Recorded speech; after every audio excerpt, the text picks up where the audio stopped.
আমাদের অনেক মুসল্লি ভাইরা আছে, দেখবেন যে ওনারা পারলে সূরা কেরাতগুলা, রুকু সিজদা, তাসবিহগুলা, দোয়াগুলা, আত্তাহিয়াতু, দোয়া মাসুরা, দুরুদ, এগুলা সব বাড়িতে পড়ে এসে মসজিদে শুধু যদি লেপটা করে যেতে পারতো মনে হয় ভালো হইতো। এরকম একটা হাবভাব দেখা যায় না? খেয়াল করে দেখেন, অনেক ভাইরা আছে আশেপাশে নামাজ পড়লে তো দেখলে বোঝা যায়, মনে করেন উনি রুকুতে গেছে, তাসবিহ কখন শুরু করে বলেন তো? রুকুর তাসবিহ কখন শুরু হয়? আশেপাশে মুসল্লিরা, আমরা বেশিরভাগ মানুষ একটু খেয়াল করেন তো, মনে করে চেষ্টা করেন তো, রুকুরতে সুবহান রাব্বিয়াল আযীম যে তাসবিহ বলা শুরু করেন, কখন শুরু করেন? রুকুতে যাওয়ার পরে। তাহলে তো সব ফেরেশতা, তো সব আল্লাহওয়ালা, আফার ক্লাসের ইমানদার সব, মাশাআল্লাহ। তাহলে তো সব ওয়াজ মাহফিলের দরকারই নেই এখানে। ভাই আমি বলি, এবার শুনেন, রুকুতে যাইতে আল্লাহু আকবার বলে যাওয়া লাগে, তাই না?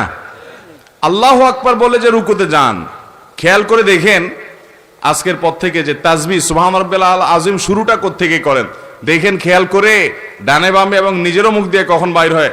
বেশিরভাগ মানুষই আল্লাহু আকবার বলতে তো কোয়ার্টার সেকেন্ডও লাগে না, হুলস্থুল করে আল্লাহু আকবার বলেই রুকু অর্ধেকে এখনো যায় নাই, আদা আদি গেছে, ওখান থেকে সুবহানাল্লাহ শুরু হয়। এরপরে আবার সুবহান রাব্বিয়াল আযীম, সুবহান রাব্বিয়াল আযীম, সুবহান রাব্বিয়াল আযীম, তৃতীয়বার সুবহান রাব্বিয়াল আযীম, তৃতীয়বার শুরু করে মাথা উঠান শুরু হয়ে যায়। এবার মিলান তো মিলে কিনা দেখেন, তৃতীয়বার তাসবিহ সুবহান রাব্বিয়াল আযীম, সুবহানা শুরু করতে করতে কল্লা উঠানো শুরু, ওইটা পথে বাকিটা সারে ফেলায় উঠতে উঠতে, ঠিক না? এটা তো নামাজের কোনো সিস্টেম না ভাই।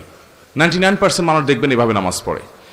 নবী সাল্লাল্লাহু আলাইহি সাল্লাম যে ওই সাহাবীকে শিখাইছেন, আসেন এবার সেটার সাথে মিলাই। সেটার হবে কি, আপনি সূরা কেরাত পড়া শেষ, আমরা সূরা কেরাত পড়া শেষ হলে কথার কথা আপনি সূরা ইখলাস পড়লেন, কুল হুয়াল্লাহু আহাদ আল্লাহুস সামাদ লাম ইয়ালিদ ওয়া লাম ইউলাদ ওয়া লাম ইয়াকুল লাহু কুফুয়ান আহাদ, আল্লাহু আকবার। বিশেষ করে রমজান মাসে তারাবিতে দেখেন হাফেজ সাহেবরা পড়ে, আছে না নাই?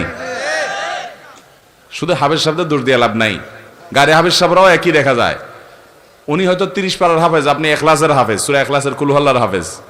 তো উনি যেরকম 4G গতিতে নামাজ পড়ে, আপনার সূরা ইখলাসও খবর নিয়ে দেখেন বেশিরভাগ 4G গতিতে, কুল হুয়াল্লাহু আহাদ আল্লাহুস সামাদ লাম ইয়ালিদ ওয়া লাম ইউলাদ ওয়া লাম ইয়াকুল লাহু কুফুয়ান আহাদ, আল্লাহু আকবার না, ওয়া লাম ইয়াকুল লাহু কুফুয়ান আহাদ বলার পর একটু দম নিবেন, একটু দম নিবেন, অন্তত কোয়ার্টার সেকেন্ড অপেক্ষা করবেন।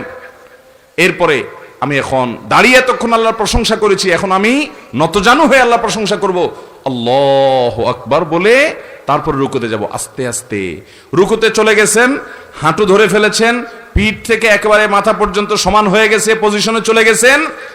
এবার একটু দম নিয়ে শুরু করবেন, সুবহান রাব্বিয়াল আযীম, সুবহান রাব্বিয়াল আযীম, সুবহান রাব্বিয়াল আযীম বলা শেষ, একটু দম নিবেন। এরপর এবার বলবেন আল্লাহু আকবার বলে উঠবেন, উঠে সোজা হয়ে আবার একটু অপেক্ষা করবেন চুপচাপ। আমাদের এসব টাইম নেই, সামি আল্লাহু লিমান হামিদা, আল্লাহু আকবার, আল্লাহু আকবার, আসসালামু আলাইকুম রাহমাতুল্লাহ, মানে 4G না 5G না কত জি গতিতে নামাজ পড়ে আল্লাহ ভালো জানে। সব জায়গায় গতি ভালো, যার নামাজে যত বেশি সময় নেয়। আজকে আপনাদেরকে একটা কথা বলে রাখি, আপনারা যখন মসজিদে যাবেন একটু খেয়াল করেন ভাইয়েরা, যে কোন মুসল্লিটার নামাজের সবচেয়ে বেশি সময় নেয়। আমি খেয়াল করি,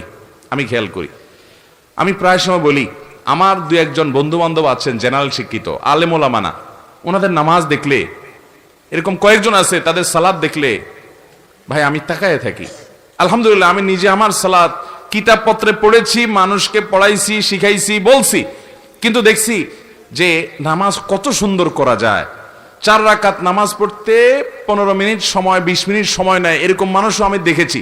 এটা 1 দিন 2 দিনের ঘটনা না, প্রায় প্রতিদিনই এরকম নামাজ পড়ে তারা। অনেক বড় বড় ব্যবসায়ী, অনেক বড় বড় শিক্ষিত, শত শত হাজার হাজার মানুষ চালাইতে হয়, এইরকম লোকজন মিটিং সিটিং দুনিয়ার ঝামেলা আছে, সব চলে যাক, নামাজে দাঁড়াইছি, নামাজ শেষ করার কোনো কাহিনী নাই, সবকিছুর আগে ধীরে স্থিরতার সাথে নামাজ। ভাইরা আমার, এই নামাজটা আমাদেরকে আল্লাহর সবচেয়ে নিকটে নিয়ে যাবে। যার নামাজ সুন্দর সে সবচেয়ে বড় আফার ক্লাসের মধ্যে